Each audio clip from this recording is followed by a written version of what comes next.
أنا وأهي شريف أحمد علي عيدروس صاحب السجادة والولاية محفل رسول الله صلى الله عليه وسلم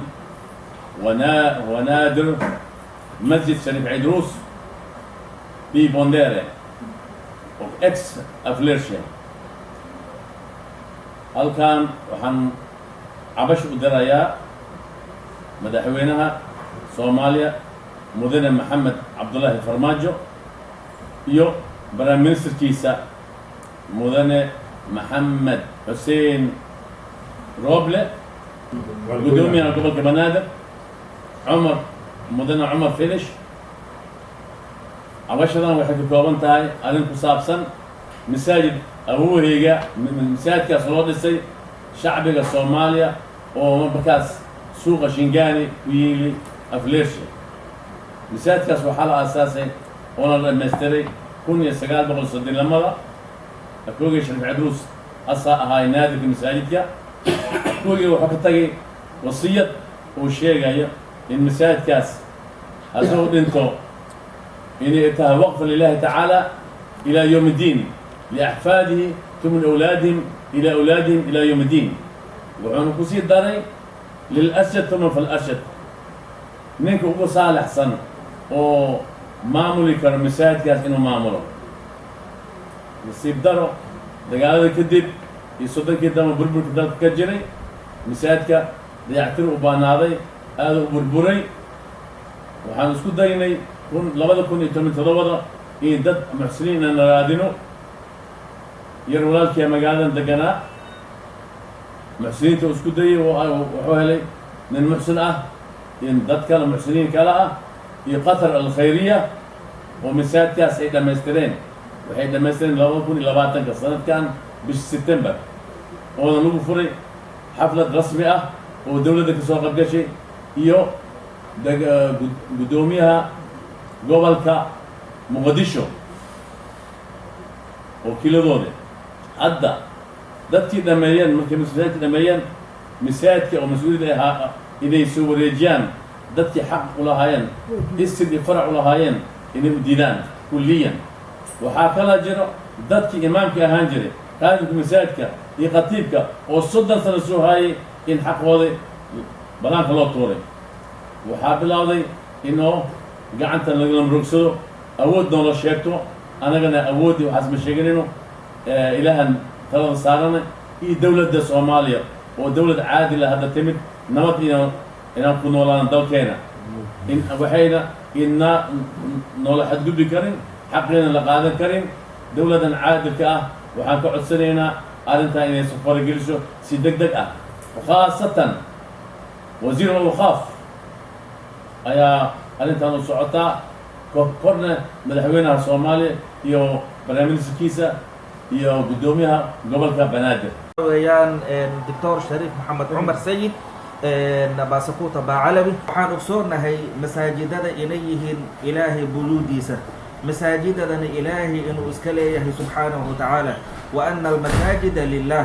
masaajidada sayti marka dadkii asaasay oo dhisay biligoodi ayaga xaq u leh maxaa yeelay ilaahi wuxuu yiri jalla wa ala inna allaha ya'murukum an tu'addu al-amanati ila ahliha ilaahi wuxuu idin amraya amaanaadka inaad u celisaan dadkii lahaayeen aayadan sababu nuzuul ay leedahay waxay ku soo degtay nabigeena calayhi salaatu wassalaam iyo asxaabtiisa markii Makka ay furteen ayaa sayyidina Ali ayuu diray wuxuu u diray Kacbada ninka furaheedii haaya wuxuu ahaa Uthman ibn Abi Talha Uthman uu tagay wuxuu yiri furaha keen ma dhiiwaayay ayuu yiri war nabi Muhammad ayaa roo furaha keen Kacbada inuu ku dukado rabaa inuu dhaxgalo ma dhiiwaayuu yiri sayyidina Ali xoog ayuu ugu faromaroojiyay nabigu u keenay sallallahu alayhi wa sallam wuxuu ku yiri waa kan furihi ya rasuulallah waa loo furay nabiga buu galay wuu ku dukaday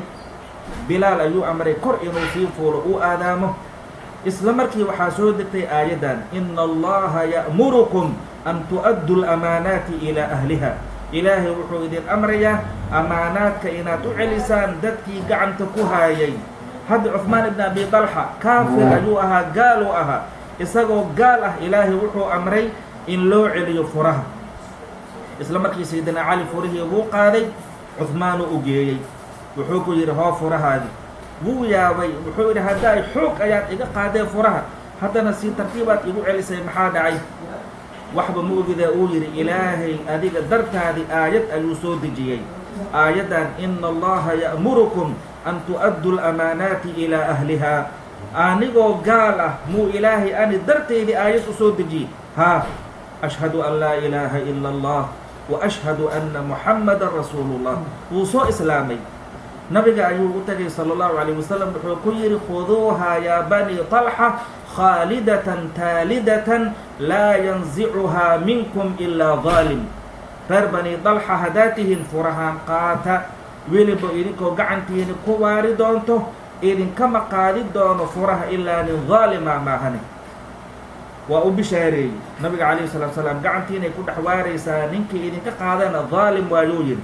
ila al'aana kacbada furaheedii waxaa gacanta ku haayo cuhmaan ibna abi dalxa ubadkiisii faraciisa ayaa ilaa hadda gacanta ay ku haayaan kacbada haddii hadda aad aadid cumar ama xaj u tag waxaad arkaysaa ninkaas faraciisa ayaa gacanta ku haayaan gaaluu ahaa fiiri isagoo gaal ah ayaa ilaahay wuxuu amray in furaha loo celiyo famaa baaluka bilmuslim maxaad u malaysaa nin muslim ah oo shahaadateynka ku dhawaaqaayo oo masaajidka uu waqfay ilaahay dartiisa u waqfay waqafkana waa ognahay laa yubaacu walaa yuuhabu laba gedi karo lamana hibeen karo mana la siin karo asagiina sharif caydaruus wuxuu kusii waqfay owlaadiisa iyo duriyadiisa marka walaalayaal sida diinta ay waafaqsan tahay waxaa weeyaan dadka hadday dhisaan way dhisi karaan way dayactiri karaan laakiin markay dhismaha dhammeeyaan dadkii ehelka u ahaa inay u sallimaan furaha maamulka dadkiisa inay ku celiyaan masjidkana waxaa weeyaan wuxuu ku yaalaa boondheera